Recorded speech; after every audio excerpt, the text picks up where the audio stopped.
Muito bem, nós estamos recebendo a promotora de justiça Lindinalva Rodrigues. Ela é coordenadora do Núcleo de Enfrentamento à Violência Doméstica do Ministério Público Estadual. Vamos falar sobre feminicídio. Doutora, nós vamos tratar nessa entrevista de um tema muito grave, que é a violência doméstica.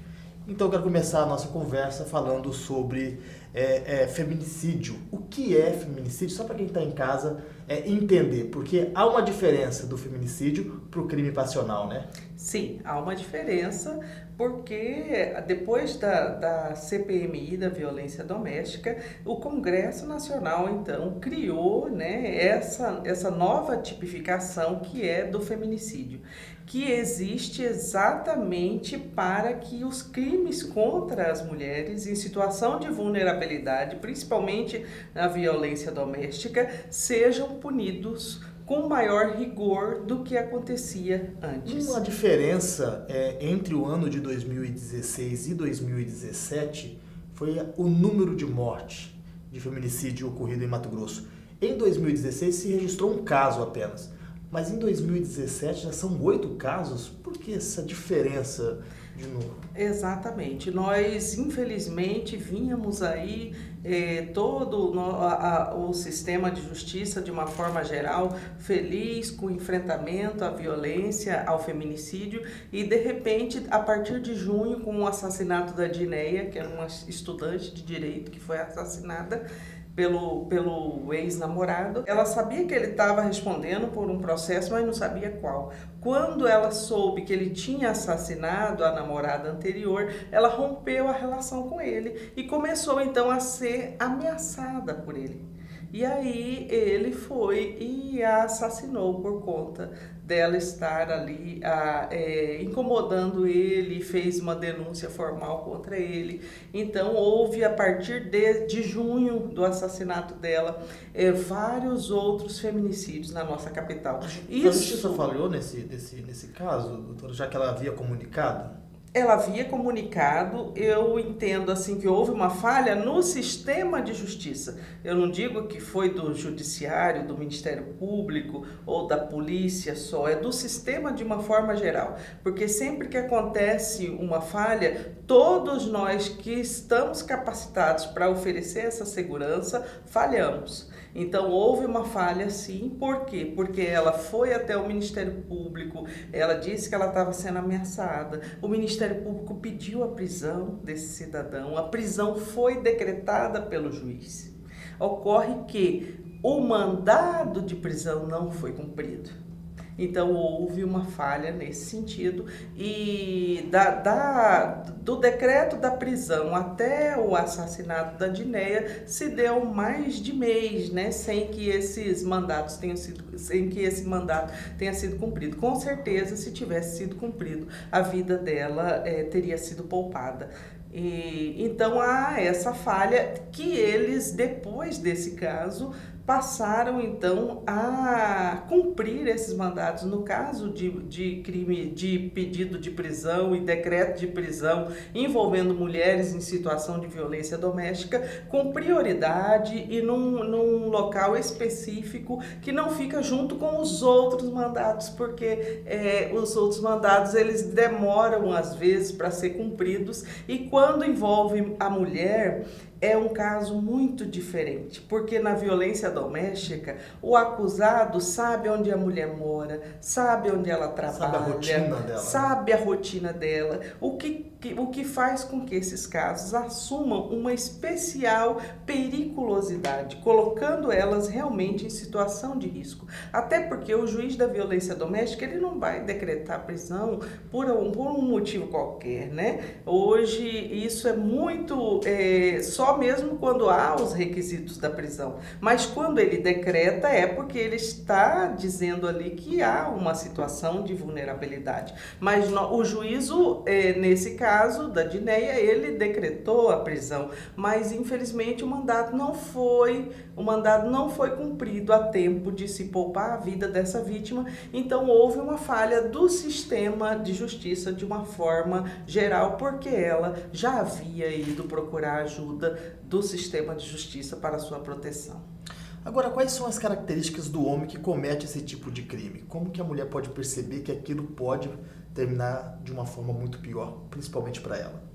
Primeiro, que nenhum homem começa matando a mulher, né? A violência doméstica, ela não começa do máximo, ela começa do mínimo, do empurrão, da agressão, da menos-valia, do homem sempre estar denegrindo aquela mulher. Olha, você é feia, você é gorda, você não vale nada, se eu largar de você, ninguém mais vai te querer. E a mulher, muitas vezes, submetida a anos e anos desses maus tratos intermitentes, ela acaba perdendo, como os especialistas dizem, a capacidade de escapar dessa relação abusiva sozinha. E a sociedade cobra muito da mulher o papel dela ser a responsável por salvar o casamento, a harmonia familiar, a exigência dela ter um companheiro, porque senão a sociedade fala que ela é uma mulher encalhada, mal amada, né? Alguma coisa tem de errado com ela, porque ela não... Então, é como se as mulheres não fossem seres humanos completos, né? Como se elas precisassem, de repente, de um homem para chamar de seu, de um complemento. E isso acaba fazendo com que muitas mulheres de todas as idades se envolvam muitas vezes em relações abusivas, e quando se veem ameaçadas de alguma forma, elas, por ser próprio do feminino, tentam muitas vezes salvar essa relação, acreditam nas promessas de que o homem vai mudar, acham que o amor delas por eles vai conseguir transformá-lo numa pessoa melhor. Então muitas coisas, o medo de ficar sozinho, o medo da solidão, o medo de recomeçar, muitas coisas fazem com que essas mulheres continuem nessa relação. Quando a gente estuda a parte de psicologia, a parte da psiquiatria que analisa essas vítimas, a gente observa como é difícil para elas até mesmo definir aquele companheiro como um agressor.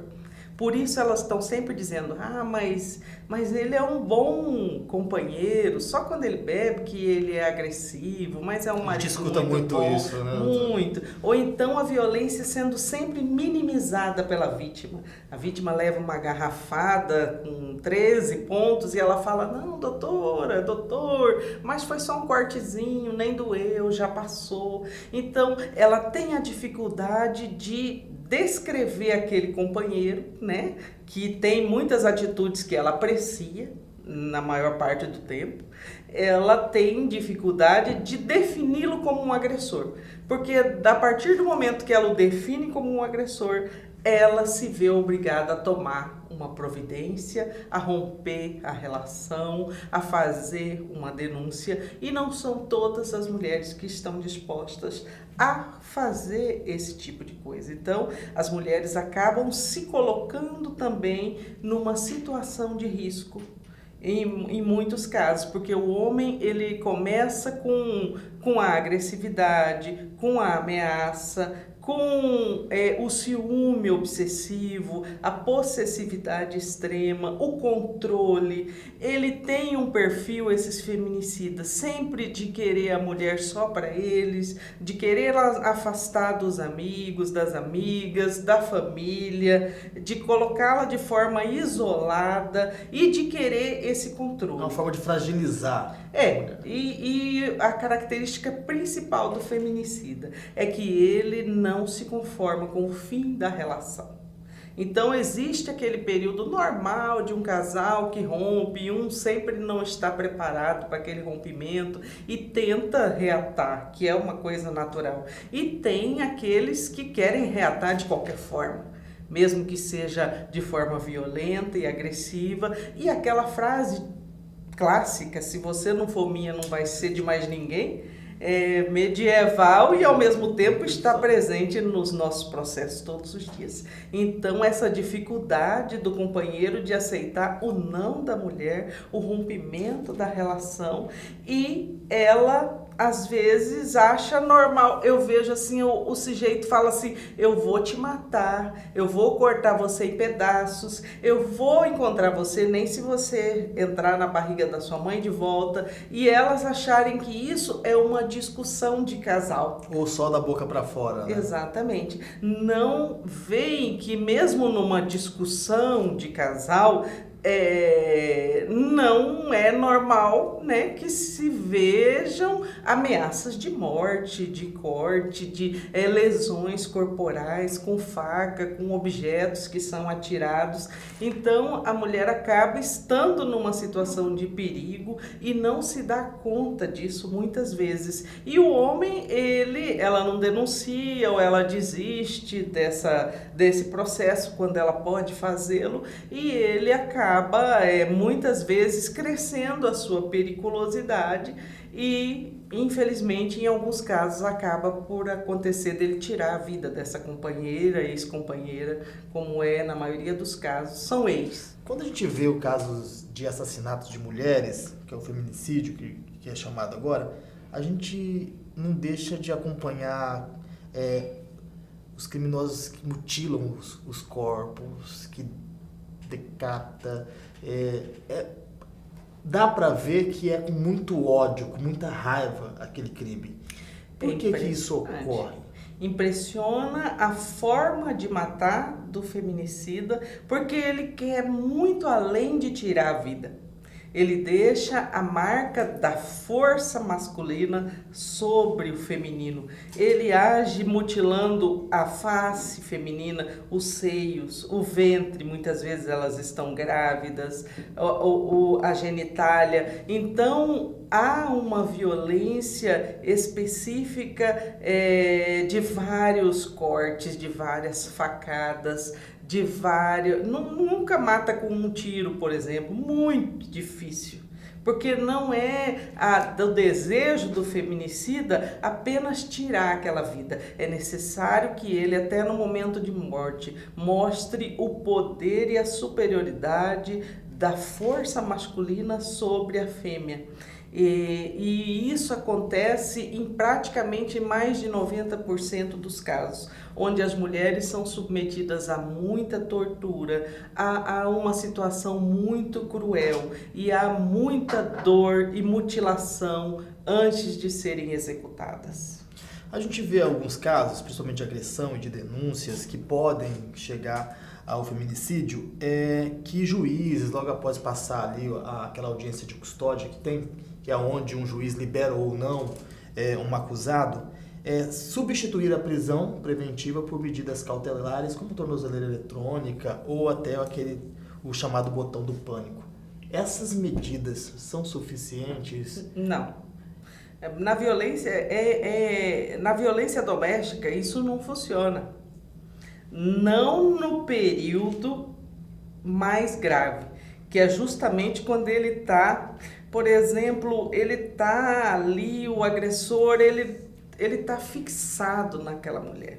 Ele deseja aquela mulher de qualquer forma, mesmo contra a vontade dela. E não é uma semana de prisão ou dias de prisão. Então, nesse momento em que ele está furioso, e que ele cobra muitas vezes a fidelidade dessa mulher, mesmo depois de rompida a relação, ou seja, acabou o relacionamento, ela arruma um namorado, ele vai lá, mata ela, mata o namorado, que é também muito comum acontecer.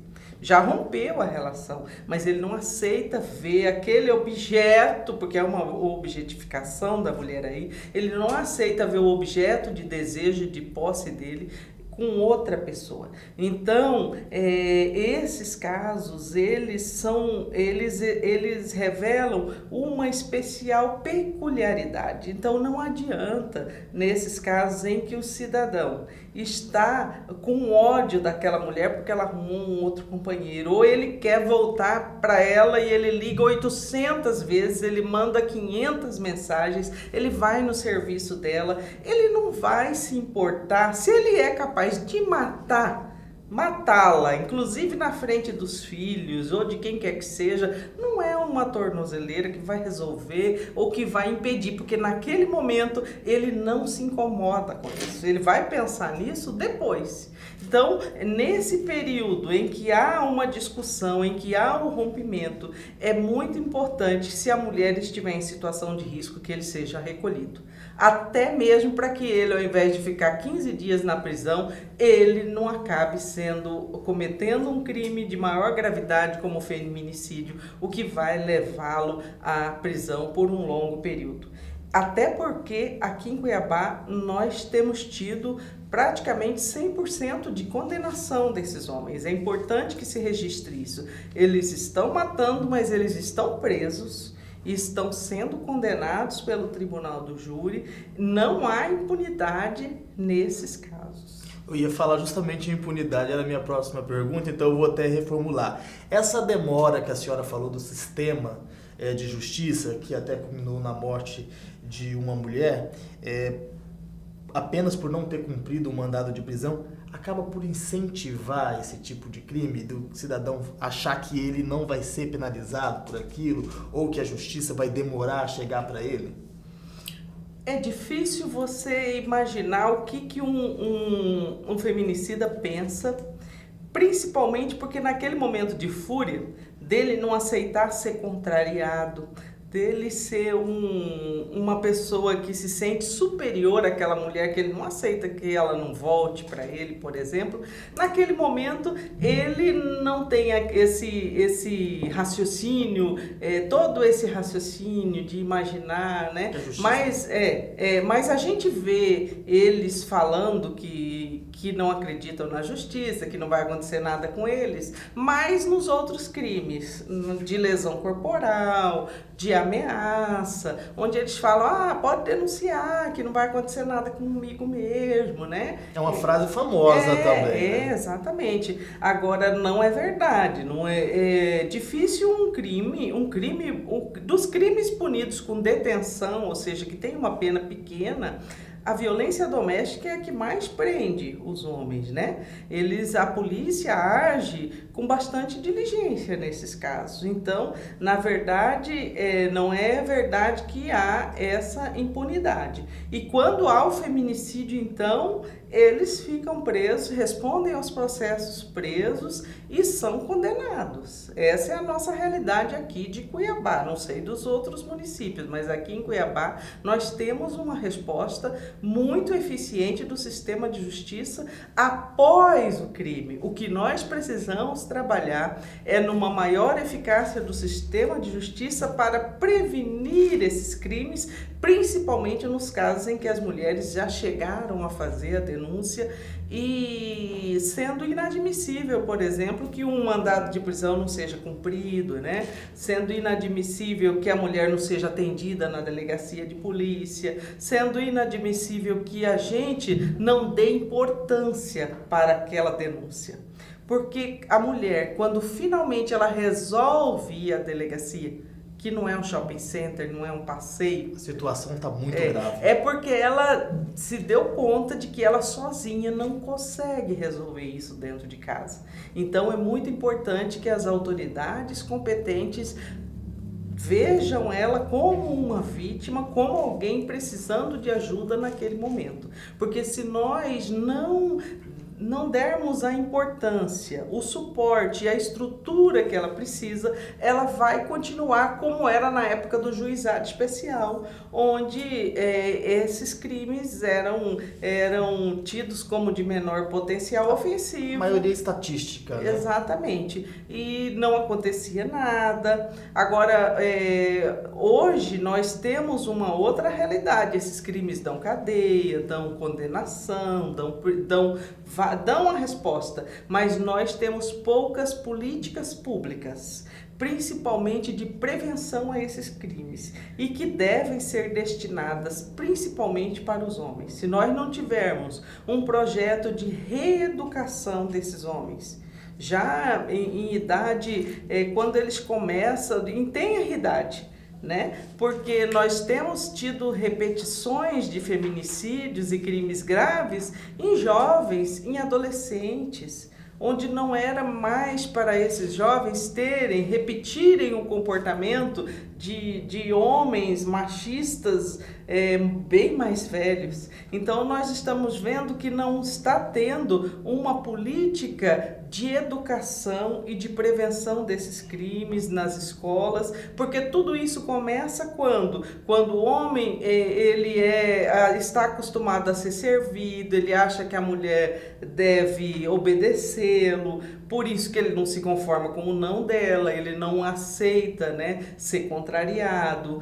Então é muito complicado se nós não tivermos uma educação preventiva de igualdade, de mostrar que o homem não quer mais, a mulher não quer mais, isso dói, isso machuca quando você não quer romper uma relação e o outro parceiro quer, mas nada justifica a violência, nada justifica se tirar a vida de um parceiro, e isso acaba apenando quem perde a vida e muito mais quem tira a vida, que nunca vai conseguir sair de dentro dessa prisão. Qualquer mulher que estiver numa situação parecida, que é relatada aqui, pode procurar a delegacia da mulher. Deve procurar. A denúncia, ela não necessariamente faz com que o casamento, a relação se acabe, mas é o primeiro passo para que a violência saia do relacionamento. Quando ela denuncia, ela dá um basta e diz que ela não vai aceitar mais esse comportamento abusivo e chama para atendê-la todo um sistema de justiça. O homem passa a observar que ela não está mais sozinha. Parece que ela está sozinha dentro de casa com ele, mas ela não está mais sozinha, porque existe todo um sistema de justiça que está olhando por ela. Ela fez uma denúncia, ela tem uma medida protetiva, ela tem todas as autoridades, que desde a polícia até o juiz, preparados para atendê-la, onde ela é tida como uma pessoa realmente importante, porque nós da violência doméstica trabalhamos a mulher e a vítima como prioridade. Ela é a nossa prioridade absoluta, mas se ela não denunciar, se ela não for dizer para nós que ele não está cumprindo a medida protetiva, ou se ela continuar acreditando nas promessas de mudança, de amor eterno e de príncipe encantado, ela pode se colocar numa situação muito perigosa. Bom, eu conversei com a promotora de justiça Lindinalva Rodrigues, coordenadora do Núcleo de Enfrentamento à Violência Doméstica do Ministério Público Estadual. Quero agradecer a sua presença aqui. Muito obrigada, e para mim foi uma grande satisfação estar aqui para conversar com você. E a você de casa, até o nosso próximo encontro.